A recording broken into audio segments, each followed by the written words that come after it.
Buenas tardes. Hoy es la clase número 4, jueves 17 de marzo, de la asignatura Psicología del Desarrollo Infantil.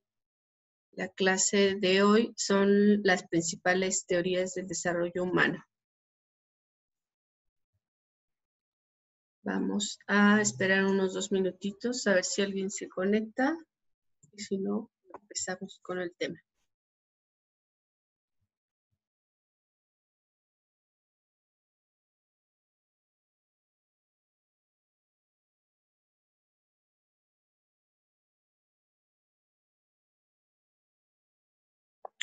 Hola Fer, buenas tardes. ¿Me escuchas? Buenas.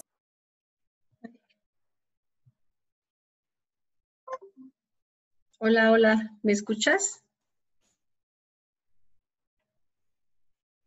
Te escuché por fuera. A ver.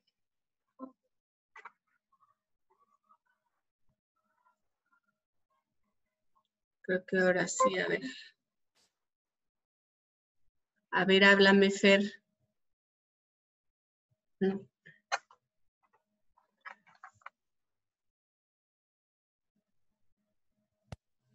¿Ya? Ya te oigo, ya te oigo. ¿Me escuchas? Sí. Sí, sí lo escucho. Yo ya te escucho. Es que, ¿qué crees? Que tengo aquí un falso con los audífonos. Yo creo que ya la siguiente clase la voy a dar sin audífonos. ¿Cómo estás? Oye, mira, en lo que esperamos otros 2 minutitos, tenemos que revisar lo de las clases que restan y las semanas de vacaciones. Acuérdate que viene Semana Santa. Entonces nos vamos de Semana Santa, me parece que el 10, ¿no? 8 el 10, y regresamos hasta el 23 de abril. Entonces, nosotras nos veríamos todavía el próximo jueves 24, el jueves 31, el viernes 1 y el viernes 1 de abril sería nuestra última clase. Digo, no, más bien el jueves 7. El jueves 7, o sea, nos restan 3 clases. Entonces, los temas pues ya son relativamente pocos. Te lo digo a ti y a tus otras compañeras para que se vayan organizando con las entregas, ¿sale? Porque ya nos faltan poquitos temas. De hecho, hoy pues el tema es principales teorías del desarrollo humano, pero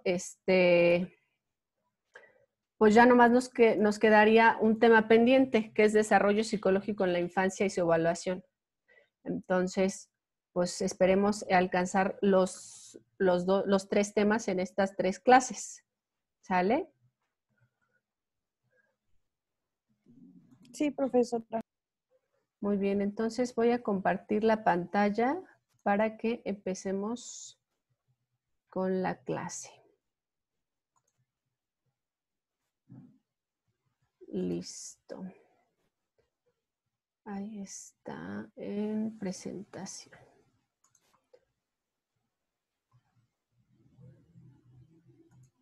Ahí, a ver. Las principales teorías del desarrollo humano. ¿Ya tuviste oportunidad de checar los materiales que teníamos especificados para hoy? Echarle una ojeada, aunque sea un ojito, ahí rápido. Vamos a empezar con las ideas generales, ¿sale? ¿Cuáles son los cambios que ocurren en el ser humano a lo largo de toda su vida? Ese es en general de lo que vamos a estar hablando hoy. Sí, vamos a hablar de 2 perspectivas teóricas muy importantes, pero me interesa saber, por ejemplo, tú, ¿cuáles crees que son los cambios que ocurren en el ser humano a lo largo de toda su vida? Pueden ser muchos, pero si tú tienes más o menos una idea de cómo son, si hay como momentos que se diferencian uno del otro, ¿no?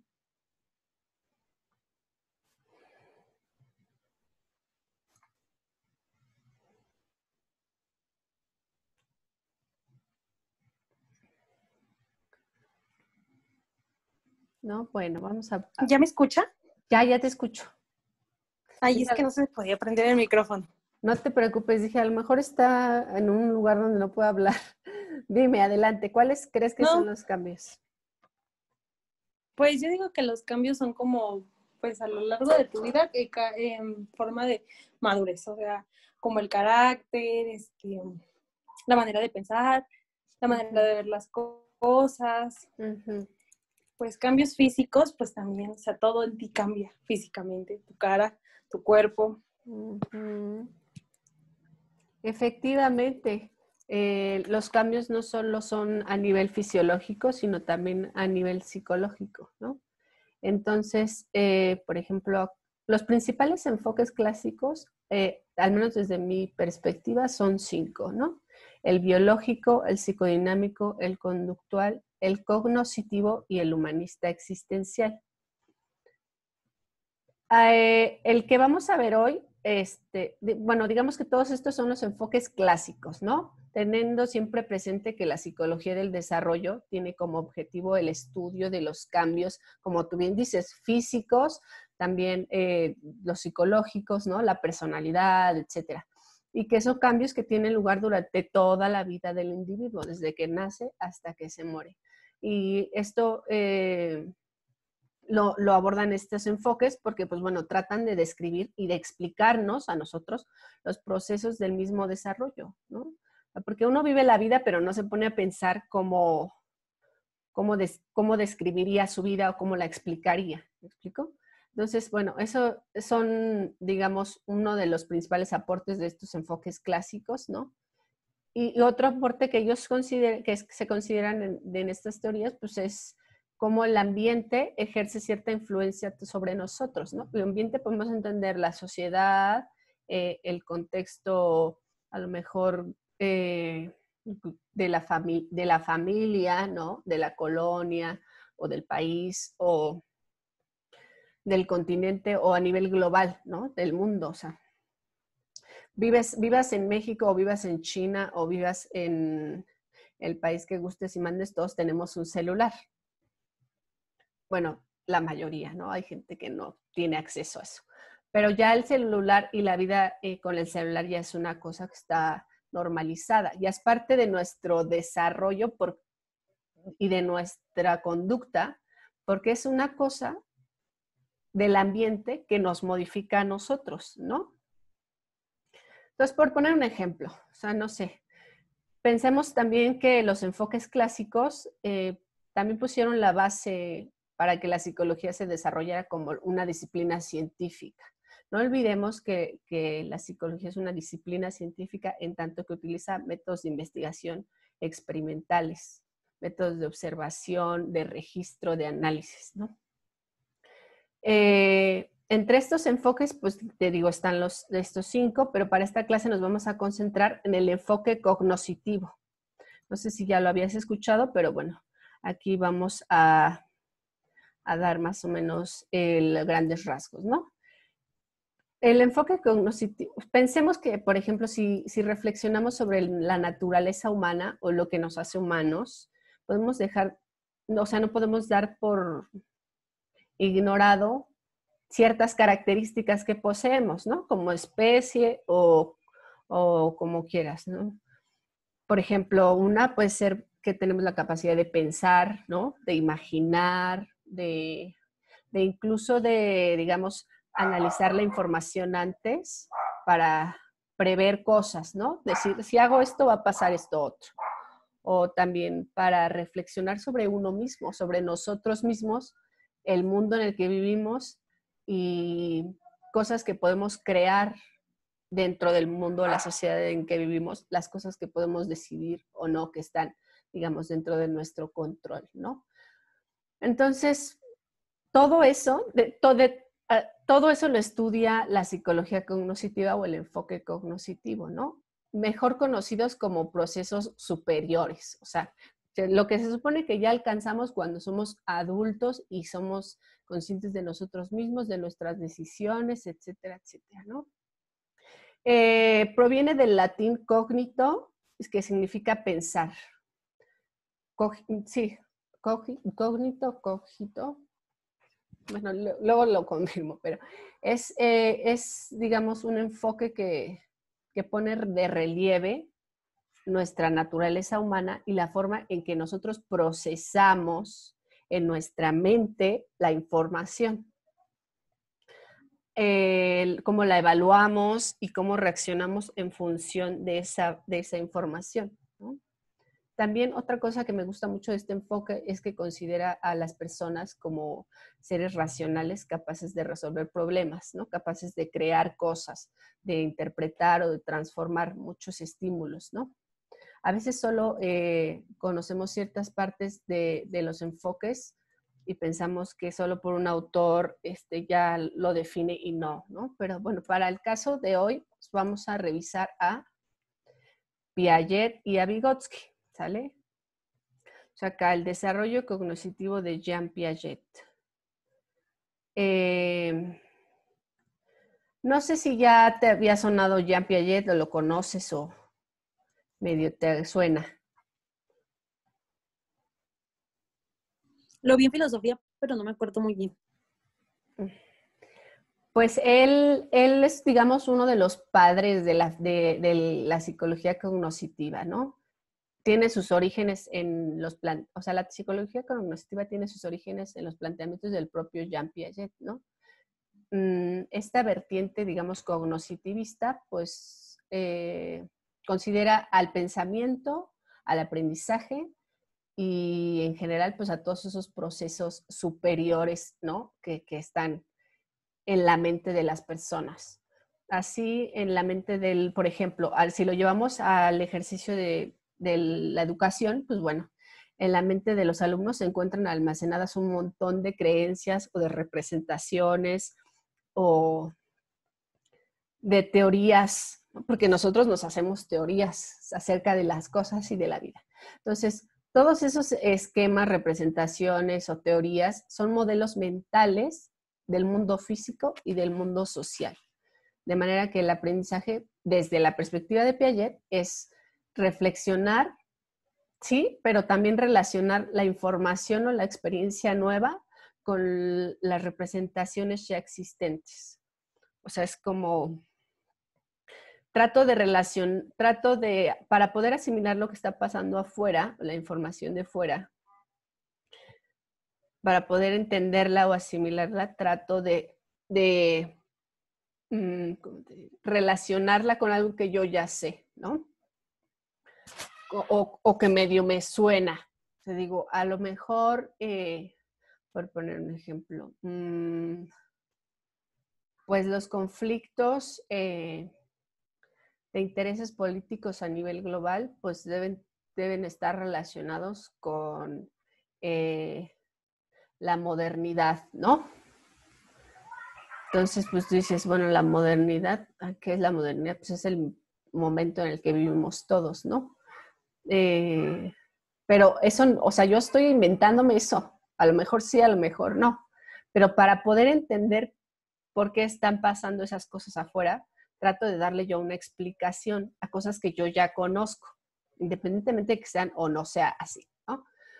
Entonces, Jean Piaget, pues digamos, tuvo su auge desde 1986 hasta más o menos 1980, que fue cuando murió, ¿no? Era un profesor de una cátedra muy famosa que se llamaba La Psicología del Niño en la Sorbona. Entonces destacó, por ejemplo, sus estudios en psicología infantil, psicología genética. Otra de las cosas por las que destacó es por haber estudiado a sus propios hijos. Y en general, pues bueno, la mayoría de su trayectoria de 50 años pues estuvo muy concentrada en cómo los niños piensan, razonan y resuelven problemas, ¿no? Sus métodos fundamentales fueron la observación naturalista y la inferencia. Vamos a cambiar la diapositiva para que veamos aquí juntas esta tablita. Ahorita la vamos a ir analizando una por una, ¿no? Pero bueno, desde la perspectiva de Piaget, el niño no se conforma con las simples impresiones de lo que está afuera, sino que construye activamente lo que él llamaba el psiquismo, ¿no? La psique, la mente. También fue alguien que propuso una continuidad en los procesos de desarrollo, ¿no? O sea, fue de los primeros que decía de la etapa tal a tal, como vemos aquí, ¿no? Por ejemplo, o sea, de las sensoriomotores de los 0 a los 2, preoperacional de los 2 a los 7, operaciones concretas de los 7 a los 12 y operaciones formales de los 12 a los 15. Él fue de los primeros que lo planteó así, ¿no? Como una organización de un esquema. Y era como ese esquema estaba pues hecho por procesos continuos, ¿no? Y cada nivel de desarrollo, pues bueno, arraigaba una fase anterior y que continuaba con la siguiente, ¿no? Entonces pensemos que tratemos de pensar como él y decir, bueno, si lo puso como una continuidad de procesos, entonces cada fase va a implicar una repetición de procesos del nivel anterior bajo una diferente forma de organización. Para que yo pueda seguir, digamos, en el proceso de desarrollo, se crea como una especie de jerarquía de experiencias y de acciones. En ese sentido, bueno, pensemos que Piaget estaba convencido en ese tiempo de que era posible aplicar principios biológicos básicos, por así decirlo, al estudio del desarrollo cognitivo. Por ejemplo, una de las cosas que más decía era que toda conducta estaba en función de la adaptación de un individuo a su ambiente. Si te suena, pues hay alguien que ya dijo eso antes que él, ¿no? Que era Darwin. Entonces, él pues tenía esta base de principios biológicos y por eso pensaba así, ¿no? Uno de los ejemplos más comunes que usó y que se sigue usando, pues, que el juego puede funcionar como un medio para adaptarse al medio ambiente, ¿no? Hay especialistas en educación que todavía lo ven así, ¿no? El juego como un medio para adaptarse al medio ambiente.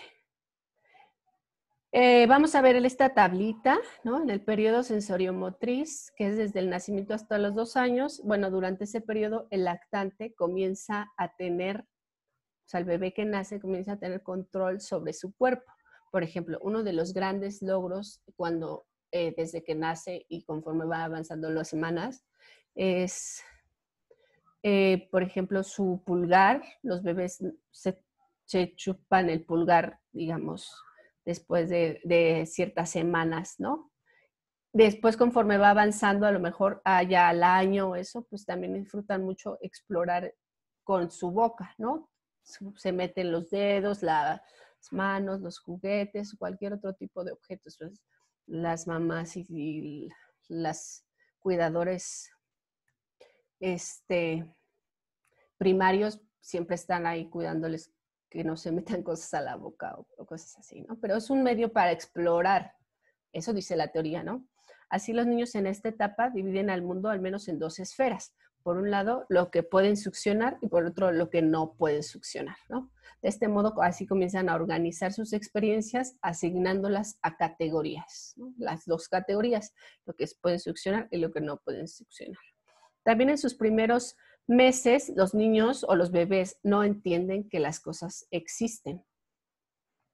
Pero al acercarse al final de este periodo, o sea, ya cerca de los 2 años, pues los niños empiezan a adquirir el concepto de permanencia, lo que se conoce como permanencia del objeto, indispensable para el desarrollo cognitivo, porque esto les permite comenzar a ver las cosas tal y como ocurren, a entender que las cosas existen y cómo es que ocurren, ¿no? Si yo aviento el juguete y se rompe, pues bueno, ya sé que si lo aviento otro, la próxima se va a romper.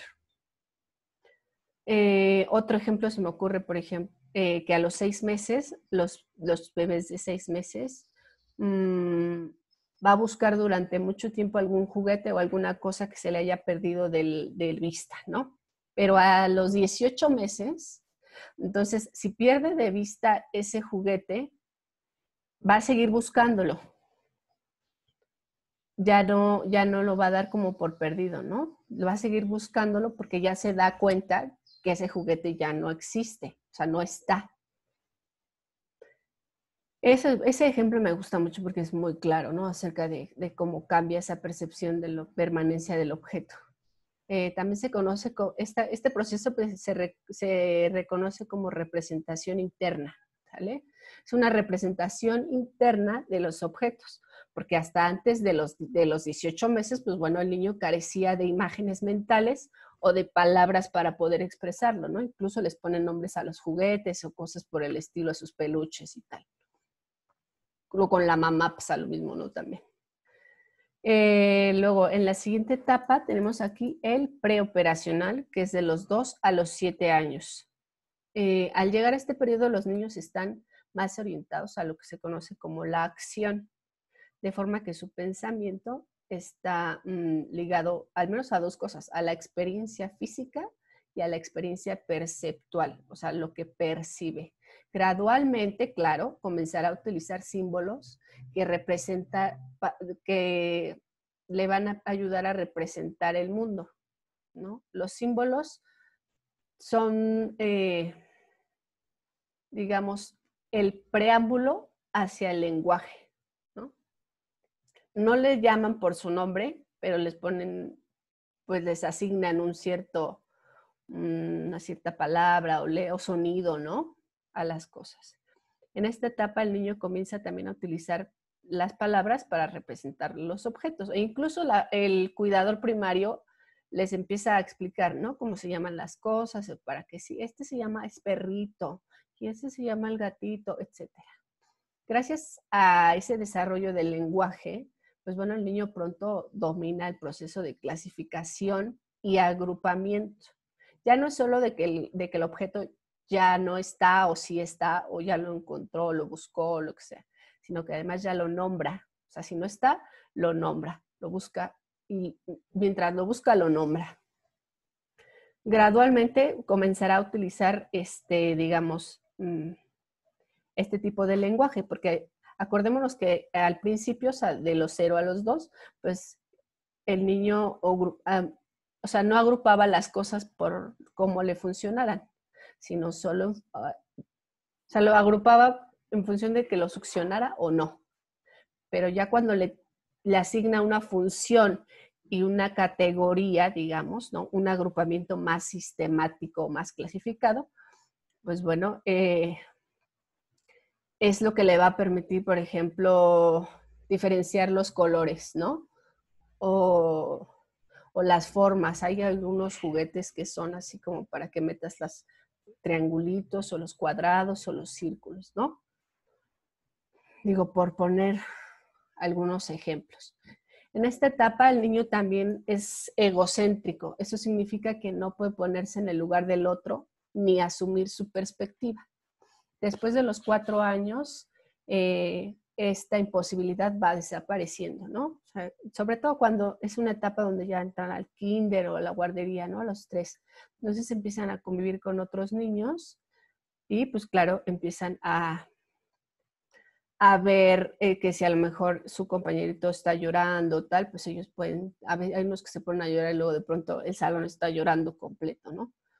Entonces, eso va desapareciendo después de los 4. Hay unos que lo hacen a los 3, pero bueno, normalmente desde la teoría dice que a los 4, ¿no? Las operaciones concretas es la siguiente etapa de los 7 a los 12 años. En este periodo, el niño adquiere, digamos, una mayor flexibilidad en su pensamiento, ¿no? Es decir, cuenta con la capacidad de entender que ciertos procesos son reversibles. Por ejemplo, el niño puede, aquí en esta etapa me gusta mucho porque aquí ya empieza a aparecer el pensamiento matemático un poco, ¿no? Puede comprender a lo mejor que al multiplicar 2 números, su producto va a poder dividirse entre uno de ellos y obtener, por lo tanto, el otro número. En esta etapa, los niños también captan el concepto de lo que Piaget llamó la conservación, el concepto de conservación. Eso es que saben que los objetos tienen cualidades que no cambian, aunque aparentemente su aspecto externo pueda modificarse. Y aunque ya pueden abordar los problemas con mucha lógica, los niños en esta etapa solo pueden pensar en función de cosas concretas que pueden manipular o que imaginan que pueden manipular, ¿no? Entonces, esta etapa también es muy importante en el desarrollo porque se empiezan a concretar muchas cosas, ¿no? Como ves, o sea, no se trata solo de seguir un proceso lineal, ¿no? Sino que, bueno, aquí tenemos el ejemplo de la arcilla, ¿no? Toma una bola de arcilla y la manipula para hacer varias bolitas. El niño ya es consciente de que reuniendo todas esas bolitas, la cantidad de arcilla será prácticamente la bola original. O sea, él lo hizo con arcilla, pero pues ahora la gente lo hace con plastilina o cosas así, ¿no? Pero al final el niño sabe que sí, a lo mejor yo tomo una bolita de plastilina, la hago bolita. Y luego otro pedazo y lo hago como, digamos, más alargado. Si de pronto junta las dos, se va a dar cuenta que era la misma cantidad de plastilina hasta antes que las dividiéramos, ¿no? También en esta fase aparece la capacidad intelectual de materiales y superficies, ¿no? Entonces se empieza a concentrar más en las formas de los objetos, conocerlos a partir de eso, ¿no?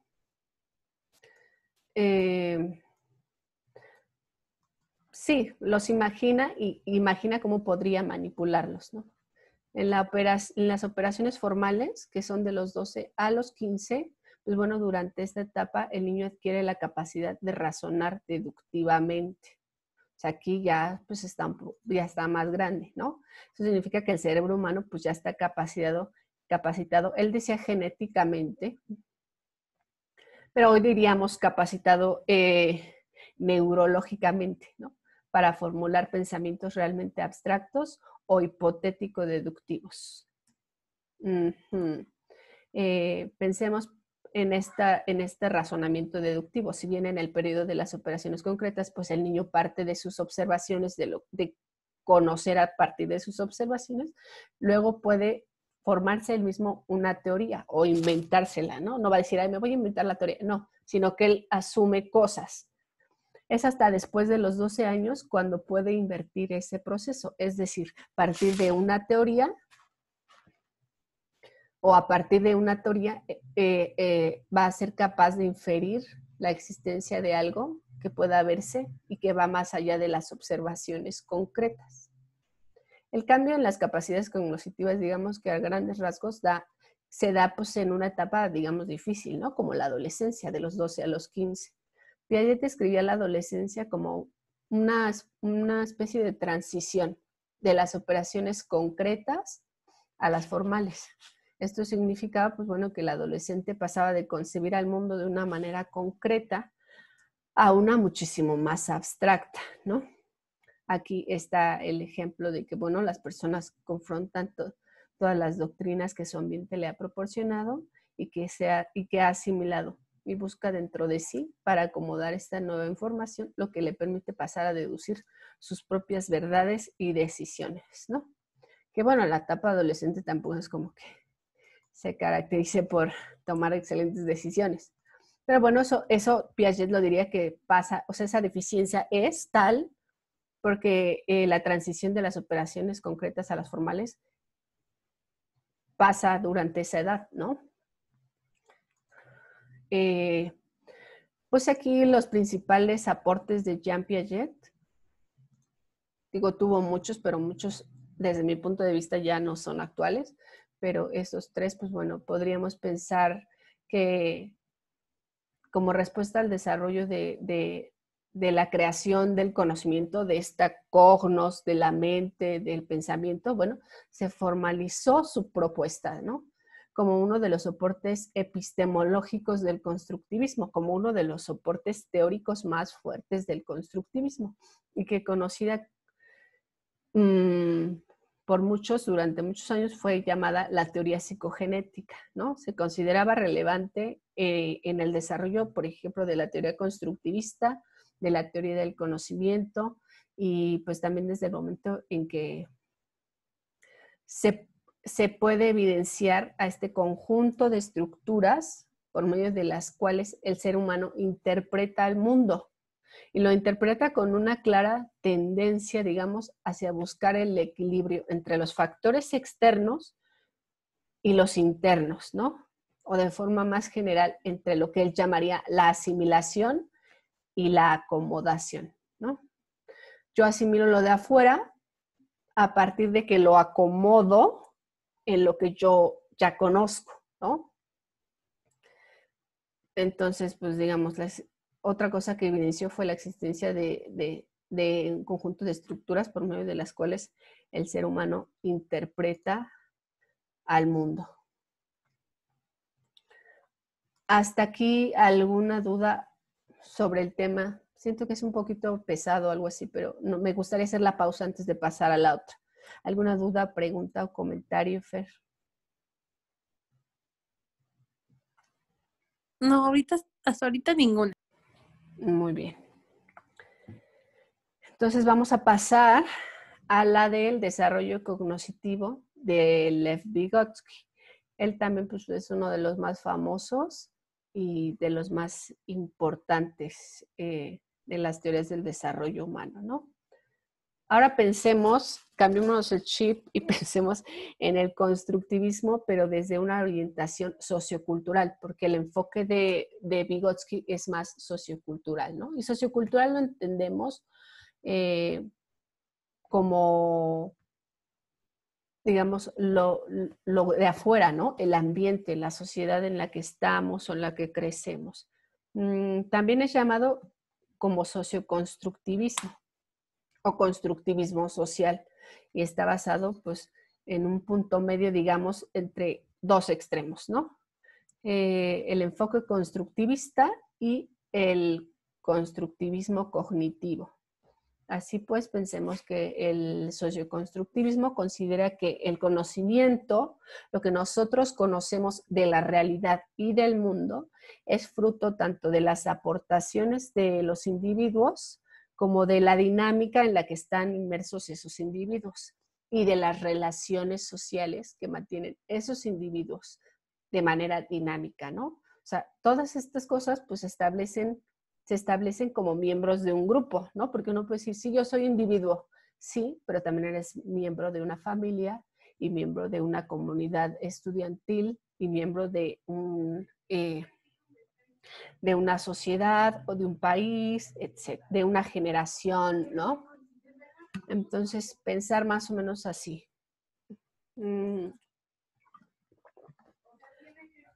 Pensemos también,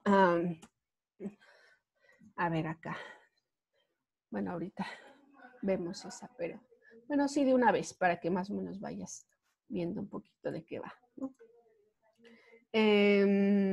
Por ejemplo, aquí pensemos en que como individuos podemos participar en distintas comunidades y desempeñar distintos papeles al interior de esas diferentes comunidades, pues, ¿no? Y que a partir de esa interacción y de esa relación que hacemos con lo demás, construimos nuestro propio conocimiento. Las cosas que yo conozco y que tú conoces no son las mismas, pero pueden coincidir en ciertas cosas, ¿no? Ambas somos mujeres, o vivimos en México, ¿no? Pero van a variar ciertas cosas, ¿no?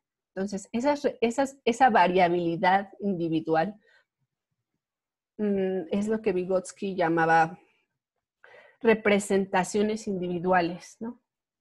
Entonces, las actividades sociales y las representaciones individuales, o sea, lo que nosotros representamos acerca de las actividades sociales en donde estamos, se influyen mutuamente en una relación dialéctica. Entonces, aquí en esta tablita podemos ver al menos pues, los 4 ámbitos en que aplicó su método genético. Y digo genético pensando en que la concepción del desarrollo sería incompleta sin esta distinción y articulación de su método, ¿no? El filogenético, que es pues, el desarrollo de la especie humana, ¿no? Vygotsky se interesaba por las razones que permitían la aparición de funciones psicológicas exclusivamente humanas, ¿no? Él les llamaba funciones superiores. El siguiente es el histórico sociocultural, ¿no? Acá se señala que en este ámbito se engendran, digamos, sistemas artificiales complejos y arbitrarios que regulan la conducta social, ¿no? El siguiente es el ontogenético, que representa el punto de encuentro de la evolución biológica y la sociocultural. Él siempre va a poner estas dos cosas de la mano y relacionadas, ¿no? Y finalmente, el microgenético, que es el desarrollo de aspectos específicos del repertorio psicológico de los sujetos. ¿Esto qué quiere decir? Bueno, que se busca una manera de estudiar la construcción de esos procesos psicológicos, ¿no? Tuvo muchos aportes a las teorías del desarrollo, pero pues yo puse al menos 5, ¿no? El desarrollo sociocognitivo de la primera infancia, la aparición del lenguaje y la comunicación, la construcción del lenguaje escrito y otros aspectos relacionados con el lenguaje, ¿no? Como la lectoescritura, ¿no? Que ahora le llaman así, aprender a leer y aprender a escribir, ¿no? Diferenciar las letras, de formar con esas letras palabras y con las palabras formar oraciones, frases, etc. Otro de los aportes es el método genético comparativo y el último, el método experimental evolutivo. Si te das cuenta, hay puntos en donde medio como que se parecen, ¿no? O sea, como que suenan así parecidos. Y eso es porque ambos le dan este enfoque evolutivo a la mente, al desarrollo de la mente, ¿no? Representan una referencia de gran relevancia en el campo de la teoría evolutiva, porque, pues bueno, en el caso de Vygotsky, propone un desarrollo sociocognitivo de la primera infancia, la aparición del lenguaje y la comunicación. La perspectiva evolutiva de Vygotsky es, digamos, su fuerte porque señala que el comportamiento solo podría ser entendido, pensémoslo, como él, ¿no? Solo si estudiamos las fases del comportamiento y su cambio, vamos a poder entender la historia en la que se desarrolló ese ser humano, ¿no? Que eso era 1979 cuando el señor pensó eso, ¿no? En la actualidad hay gente que sigue pensando eso, ¿no? Hay gente que sigue diciendo, yo soy vygotskiano, ¿no? O yo soy piagetiano. Yo personalmente creo que no hay que casarse con ninguna teoría, y sí hay que conocerlas, pero también hay que compararlas, que es más o menos lo que estamos haciendo hoy y que justo es la tarea que hay que entregar, ¿no? Acerca de este tema. Pues bueno, pensemos que Vygotsky le da énfasis o prioridad al análisis de los procesos, sí, pero considerando que el principal argumento pues es el análisis genético de los procesos psicológicos del ser humano, solamente, digamos, para ser entendidos, mediante la consideración de la forma y el momento de su intervención durante el desarrollo. Otra cosa que analizó Vygotsky son los efectos de la interrupción y las intervenciones del exterior, de lo sociocultural, sobre los individuos, ¿no? O sobre las personas, dando lugar a variaciones desde el método genético comparativo o experimental evolutivo, ¿no? Acuérdate que siempre que veamos una teoría hay que tratar de darle ese contexto histórico, ¿no? Era 1970.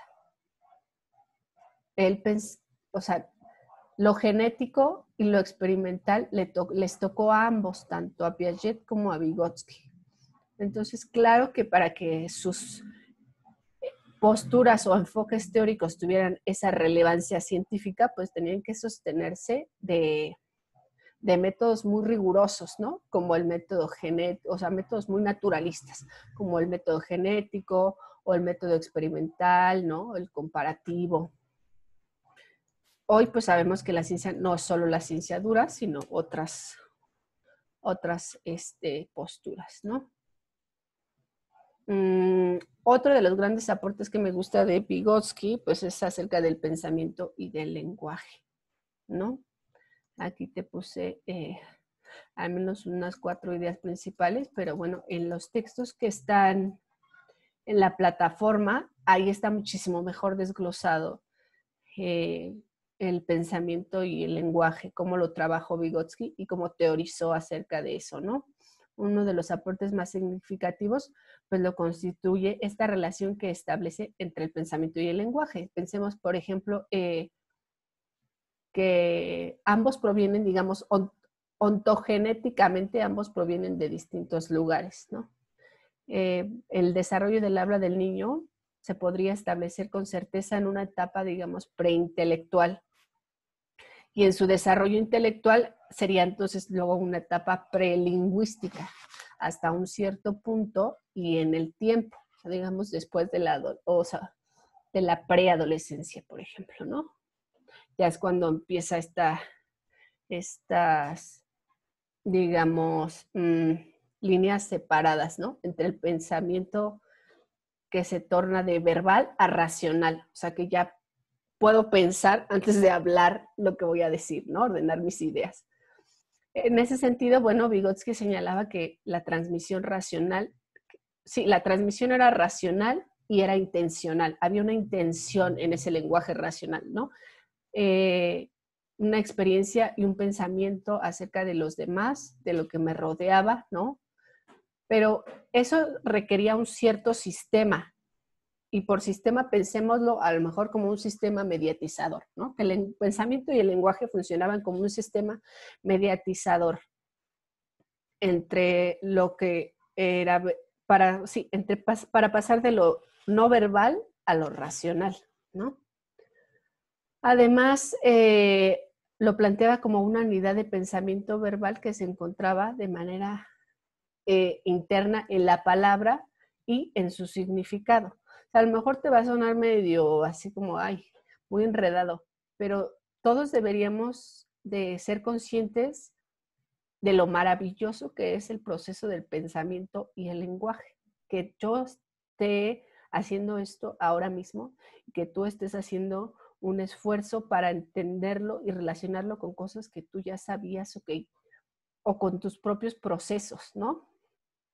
Otro de los aportes de Vygotsky que también me gusta mucho se relaciona con el uso de instrumentos mediadores, lo que te decía hace rato, ¿no? O sea, no solo plantea un sistema mediatizador, sino instrumentos mediadores. Los llamaba herramientas y signos que nos permitían o nos permiten, según la teoría, entender los procesos sociales. La creación y utilización de signos como el método auxiliar para, no sé, resolver un problema, ¿no? Pero es un proceso, digamos, análogo a la creación y utilización de esas herramientas, ¿no? La analogía básica entre signos y herramientas va a descansar en lo que llamaba una función mediadora para ambos, mientras que la diferencia entre signos y herramientas se relacionaba con distintos modos en que se orientaba la actividad humana, es decir, las herramientas sirven como conductores de la influencia humana en el objetivo de la actividad. Se hallan eternamente orientadas y también deben acarrear cambios en los objetivos.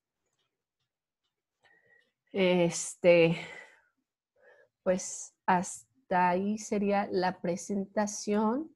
Bueno, me gustaría que me dijeras si tienes alguna duda o pregunta o comentario antes de compartirte otra cosa relacionada con el tema. No, ninguna hasta ahorita. Muy bien. Voy a meterme al sitio. Ojalá que luego tú puedas hacerlo también. Estoy aquí en la clase Psicología del Desarrollo Infantil, tema principales teorías del desarrollo humano. Y sí te encargo que tú y tus compañeras le echen un ojito a las lecturas que están ahí, ¿sale? Porque son bien importantes. A lo mejor la presentación que yo hice hoy está medio, pues como que se le parece al otro y Vygotsky se parece a Piaget, pero luego no, y no sé qué. Entonces, ya cuando ustedes puedan leer esas lecturas, van a tener más claro esa diferencia, ¿no? Te voy a poner este video para amarrar los conceptos y al final aclaramos preguntas o comentarios, ¿sale? Bienvenidos a Psicofácil. En nuestro episodio del día de hoy veremos las diferencias y semejanzas entre las teorías de Piaget y Vygotsky como nos gusta, de forma fácil. Antes de comenzar, te recomendamos nuestros cursos completos sobre estos autores para profundizar en cada una de sus teorías. Clic sobre la descripción del video para ver alguno de ellos. Bienvenidos.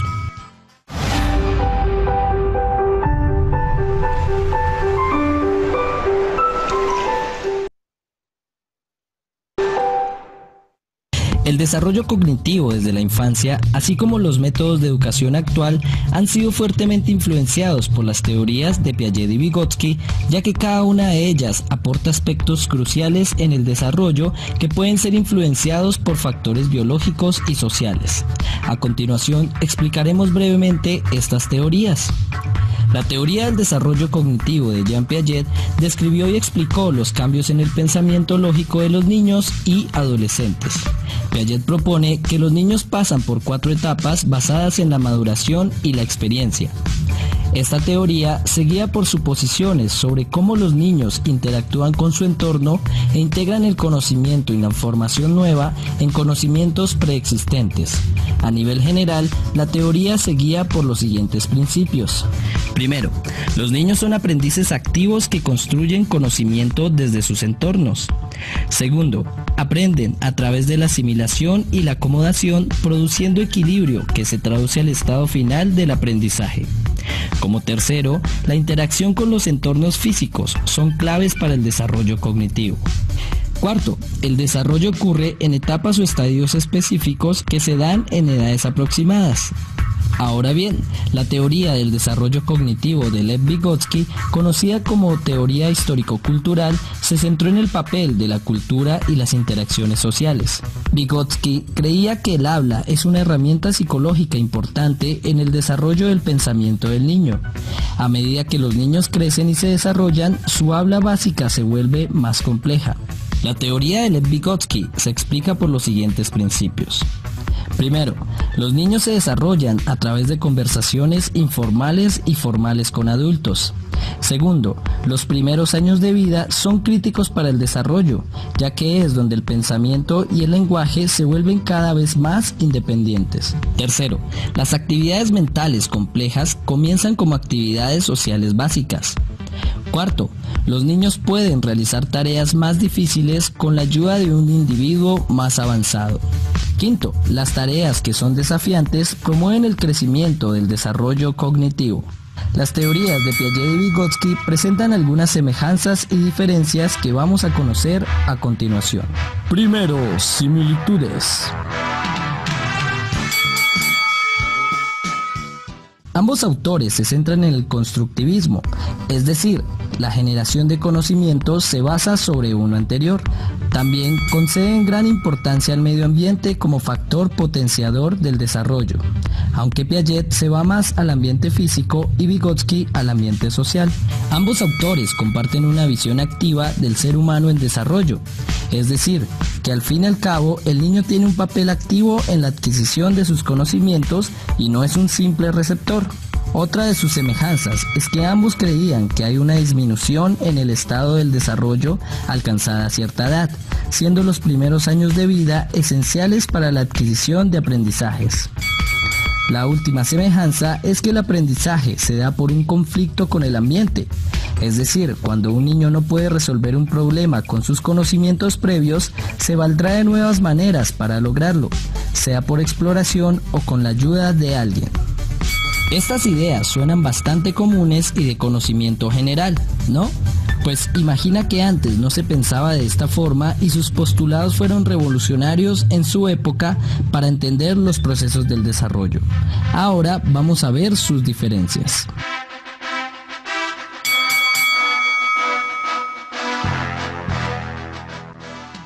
Para Piaget, el aprendizaje y desarrollo están dados más por la interacción con el ambiente, mientras que para Vygotsky, la interacción social.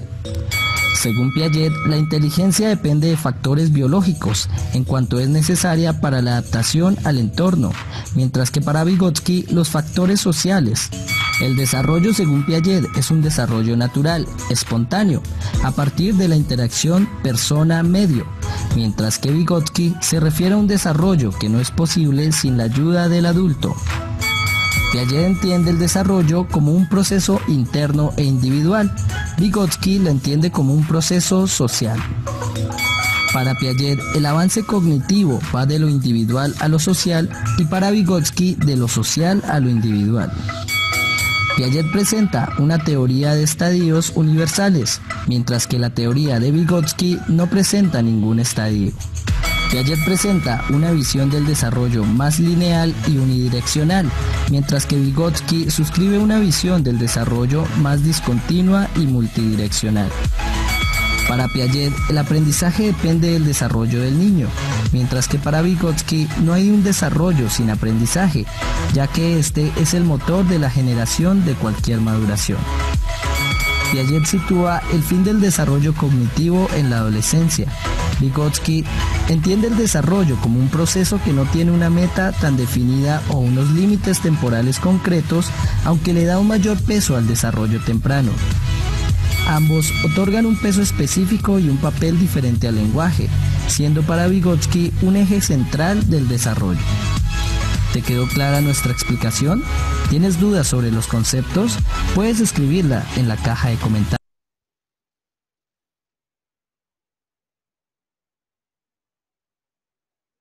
Bueno, pues creo que estuvo bastante, bastante resumida, ¿no? Lo puse para que te des más o menos una idea de las diferencias y las similitudes, pero otra cosa que se me olvidó poner en la presentación y que en el video tampoco habla, es que tenemos que situar que ambas teorías pasan en momentos históricos muy difíciles y muy, además de difíciles, también, digamos, muy, muy, muy duros, ¿no? Por ejemplo, la psicología francófona, pues sucede en un periodo entre guerras y ahí está Jean Piaget, ¿no? O sea, Jean Piaget, su teoría está también muy ligada no solo a la genética, sino a la religión también, por ejemplo, ¿no? O sea, son como datos curiosos, pues. Y en el caso de Vygotsky, él, pues, está sí en una etapa también, digamos, difícil, porque eran los inicios de lo que se llamaba la psicología soviética, ¿no? Acuérdate que o sea, en ese entonces, pues la ciencia tenía que estar bajo ciertos estándares, ¿no? Era la famosa ciencia de la URSS. Entonces, pues imagínate, ¿no? Si la teoría sociohistórica de Vygotsky no, a lo mejor mucho de la importancia que él le da a lo social, a lo mejor tuvo mucho que ver con la presión que él recibía de esta psicología soviética, de la URSS, ¿no?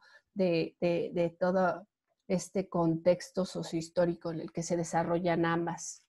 Bueno, son cosas que poco se mencionan y que para mí son muy interesantes y hay que tener presentes, ¿no? O sea, las teorías en qué contexto se desarrollan. Entonces, pues bueno, no sé, hasta ahorita si tengas alguna duda o pregunta o comentario, Fer.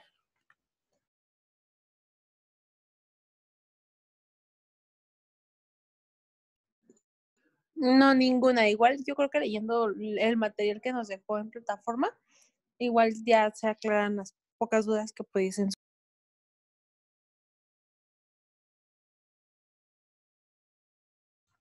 Te voy a compartir aquí. O sea, ¿no? Acuérdate que hay que entregar un cuadro comparativo entre ambas teorías. Entonces yo te pongo el video, pero pues no quiero que el cuadro sea como el que está en el video, porque ya te expliqué que hay diferencias así ya muy específicas, como el periodo entre guerras o la URSS, ¿no? Entonces en estos materiales que te pongo, pues está como más desglosado, ¿no? Aquí de Carrera y Mazzarella, es un buen texto, me gusta. También, este cuadro es el que está en la presentación, así que no le hagas mucho caso. Este de González sobre las ciencias cognitivas también. Y bueno, pues ahí le vas viendo, ¿sale? Sí, muchísimas. Pues gracias a ti, Fer. Nos vemos la próxima semana. Lee los materiales y cualquier cosa, pues me mandas un mensaje, ¿sale? Nos vemos.